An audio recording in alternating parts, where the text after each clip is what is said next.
Um, so what I wanted today, bearing in mind the points that have been put across already by Kim and by Ronan, and really it does interact with both of those aspects, was just to think a little bit more broadly around what reasonable exams look like, all of the stakeholders, how we can make them better for all in a way that also allows us to be more transparent with all students, all trainees, specifically, and also with those who need reasonable adjustments. So there's nothing new here and really nothing that we may not have thought about already today, but just to rehearse this again, the standards are there for patient safety, and nobody can disagree with that, surely. We do need to make sure that they are appropriate, and we do need to make sure that the summative exam, as well as all of the formative experiences that happen before that, drive learning. Within the context of a summative exam, then the requirement is then to distinguish between good enough, or really just good enough, and not. It's a yes/no decision. And in order to do that, we need to be taking reliable decisions. We need to look at reproducibility of our exams, and we need to make sure that they're authentic, that what we are assessing fits with what trainees will be doing in professional life. They're not going to replicate consultant life, but they should be consistent over time and be of that vein. We're not looking for something that is workforce related in that way. That's what the workplace-based assessment does in a slightly less rigorous way, perhaps, but it's that overall professional practice that we're looking at. And this is the key bit, in a way that is fair. So the question then is really, what does fair look like? And fair for an essentially a more or less exit exam of training for doctors, I think really needs to be placed in the context of these are people who have been functioning as doctors successfully for a large number of years. No matter where they've trained, no matter where they've done their primary medical qualification or equivalent, of course, they are recognized and they are supported, and they do fall into the criteria for the General Medical Council, the General Dental Council, and our associated professional scientific bodies. That's not in doubt. What's the only thing we can really look at is, are they good enough for independent practice across the totality of the curriculum with which we're measuring them?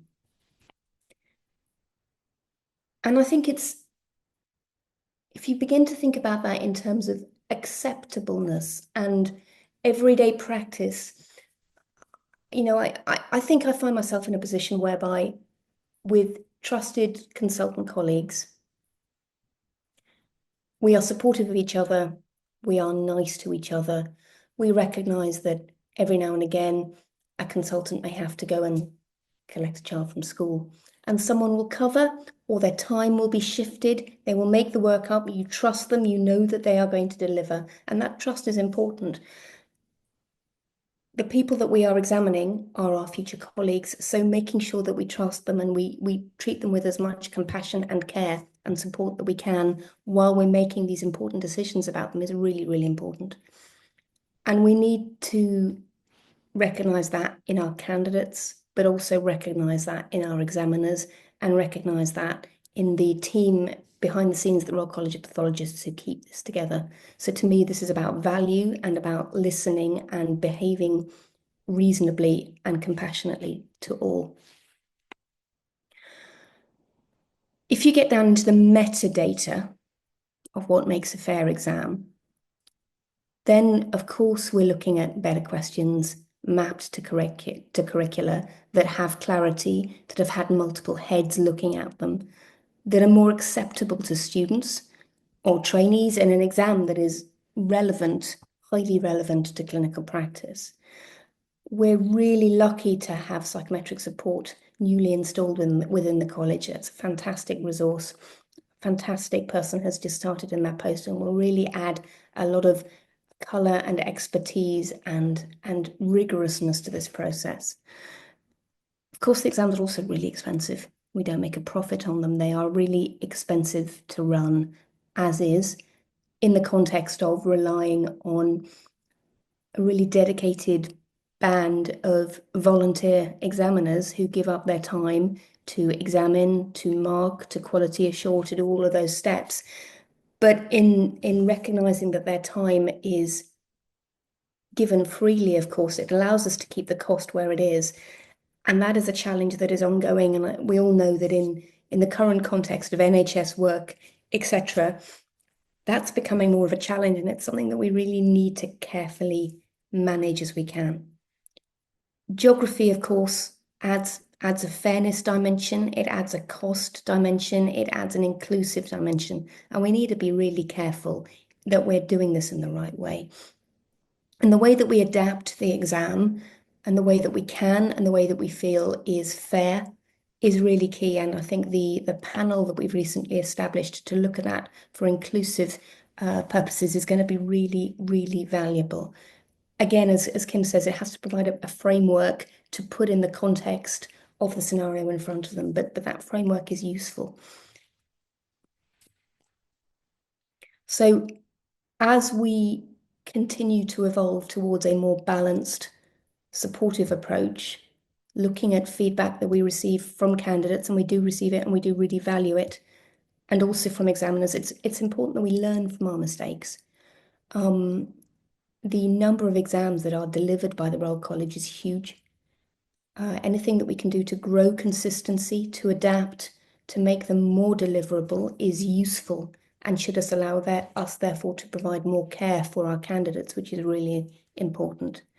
We do continue to review and drive best practice in this area, and that's crucial. We continue to look at the ways that we act upon on the appeals that we receive and the complaints that we receive, and try and provide a transparent approach to that in a timely way that is supportive where it can be. That transparency and that openness for all candidates, but particularly those who have diverse needs, is really, really key. So, to my mind, as a really brief summary, this is about us driving up the evidence upon which we make the decisions that we make. That we move towards a more consistent approach, and that's work that's been going for the last 18 months across the college, and we're beginning to see some changes that are really, really useful. Having a more efficient process will help us with examiner experience as well, and that is ever more important now. Some of the specialty exams already have elements that are in chunks. So this allows us not to move to a fully modular assessment process, but it allows us to say that if you fail areas of an exam, you should be able to just retake that area, which drives down cost. It improves the candidate experience. It recognizes the expertise that candidates already have. It is more inclusive, and it's also more efficient for examiners and for college staff to manage that once we have a really clear system within the college and managing that data. So some associated work going on within the college around data management is absolutely crucial. Once we have all of those things in place, I'm really hoping that we will have a simpler, more translatable exam to be able to move across proportionately and in a really careful, considered way to digital assessment, where that adds value and where that allows us to further increase the ways in which we are being inclusive for all. So I don't think I've said anything new today, but I really wanted to provide some more time for some thinking and for some kind of expression and to hear thoughts in this area.